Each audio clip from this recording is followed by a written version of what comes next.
तो सर ये जरा हम लोग बात करें, ये जो वन नेशन वन इलेक्शन है, या ये ठीक का मैंने ये सबसे एम्बिशियस योजना टाइप नहीं लग रही मोदी जी की सर?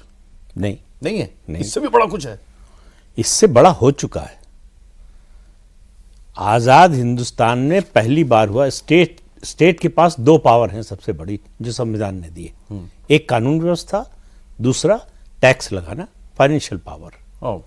फाइनेंशियल पावर जो है सब स्टेट्स ने, नॉन बीजेपी स्टेट्स ज्यादा थे, सबने जो है सरेंडर कर दिया। जीएसटी, ये जीएसटी, ये कोई सामान्य बात थी। लगभग सर्वसम्मति से पास हुआ कानून। जरा उस समय की गिनती निकाल कर देखिए, बीजेपी के लोकसभा में कितने थे, राज्यसभा में कितने थे। प्रोग्राम शुरू हुआ, मैंने थोड़ी सी हवा भरी थी, आप थोड़ी देर तो दूसरी बात नहीं देते आप अरे जीएसटी से बड़ा काम था, बहुत बड़ा काम था।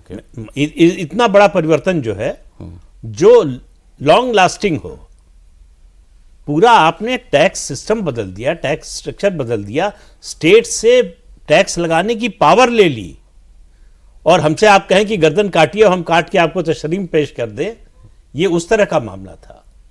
दूसरा, आप पता कीजिए, जब 370 का आया था प्रस्ताव, तो कितने सांसद विदेश गए थे और वोटिंग के दिन लौट नहीं पाए थे। तो ऐसा है कि जब इस तरह की योजना बनती है, मतलब इस तरह का प्रस्ताव लाने का निर्णय होता है, तो उसकी तैयारी भी होती है। और अभी आप देखिए, जब तक ये प्रस्ताव आएगा तब तक सदन में संख्या बल क्या होगा ये किसी को पता नहीं है। आज जो है आप मानकर चल रहे हैं कि यही रहेगा, और ये भी आप मानकर चल रहे हैं कि जो लोग इसके विरोध में आज हैं वो वोटिंग के दिन तक इसके विरोध में ही रहेंगे। विरोध में रहेंगे सर। अब आज जो ट्रेलर देखा है उसके बेसिस पर मैं कह सकता हूं भाई, विपक्ष की तेवर ये थे कि इंट्रोड्यूस ही नहीं होने देंगे। नहीं, हम मतलब इंट्रोड्यूस करने के लिए वोट करा दिया जी, और क्या। आपकी बात माने तो फिर तो नरेंद्र मोदी को राजनीति समझ में नहीं आती है। अर्थमेटिक तो बड़ी क्लियर है। तो ऐसे में लाने का विचार ही क्यों किया? आपको लगता है इसलिए ले आए हैं कि आए और गिर जाए, आए और हम पास न करा पाए?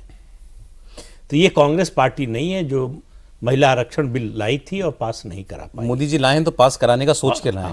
तो जब उन्होंने महिला आरक्षण विधेयक पास कराया, कानून बनाया, तब भी क्या उनके पास 2/3 मेजॉरिटी थी क्या संविधान संशोधन के लिए? तो केवल संख्या पर मत जाइए सर। पहले तो संख्या ये ना, अच्छा संख्या पे थोड़ी बात करेंगे रूप से है। और वो तो हम आज की जो स्ट्रेंथ दिखाई दे रही है उसी पर बात कर सकते हैं ना।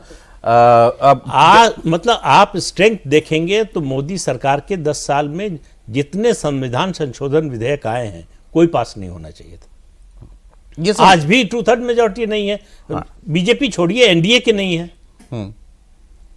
तो फिर तो उस हिसाब से, उस गणित के हिसाब से तो जो है कोई बिल पास ही नहीं होना चाहिए। अच्छा इतना तो बता दीजिए, व्यूअर समझना चाह रहे होंगे, ये कितनी दूर का सोच करके लाया गया? प्रोजेक्ट कितने साल का है ये 2029 का प्रोजेक्ट है, मेरे हिसाब से का प्रोजेक्ट है? 2034 में लागू होगा।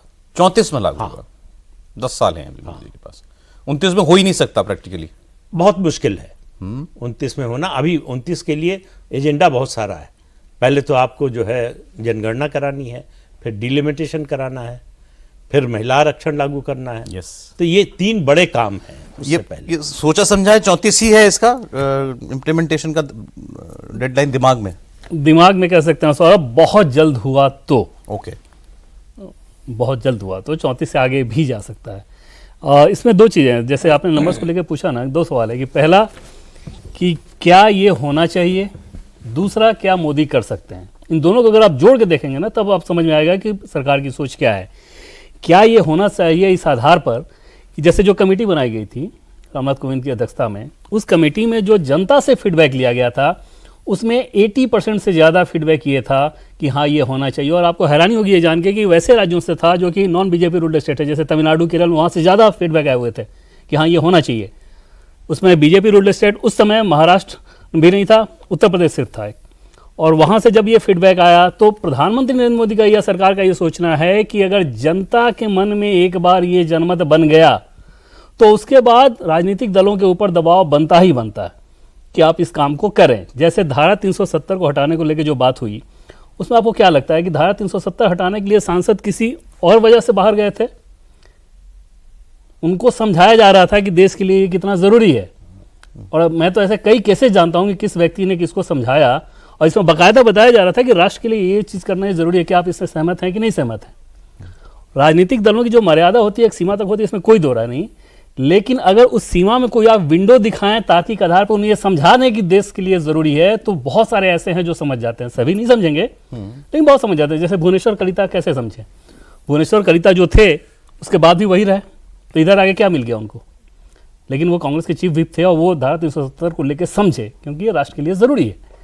तो सरकार का ये मानना है, और जो प्रधानमंत्री नरेंद्र मोदी ने, सोर्सेज ने हमें ये बताया था कि जो कैबिनेट की बैठक हुई थी, और आज गृहमंत्री अमित शाह ने तो उसको ऑन रिकॉर्ड कह दिया कि पीएम ने उसमें सीधे ये कहा कि इसको कमेटी में भेजना है जिससे एक जनमत तैयार हो। ठीक है, जनमत जब तैयार होगा तो अपने आप में देश में जब वो आवाज़ उठेगी तो लोग करेंगे। और प्रधानमंत्री नरेंद्र मोदी का तो पूरा ट्रैक रिकॉर्ड ही सौरभ इस बात का है कि वो हर चीज़ जो कि लगता था कि ये संभव नहीं, गुजरात दंगों के बाद उनका मुख्यमंत्री बने रहना संभव नहीं था, रहे।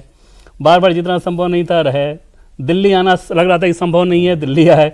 एक बार जीतना संभव नहीं लग रहा था, 2014 जीते। 19 में रिपीट होना संभव नहीं लग रहा था, रिपीट हुआ। 24 में फिर तीसरी बार। तो इस ट्रैक रिकॉर्ड के व्यक्ति को ये पता होता है कि अगर जनता की नब्ज को पकड़ के आप चलें, इसके अरिथमेटिक पर काम हो चुका होगा, या ये होगा कि भाई चलो जब आएगा तब देखा? नहीं, अभी कोई काम नहीं हुआ इसके अरिथमेटिक पे। अभी सिर्फ इस बात पे है कि जनमत कैसे तैयार हो।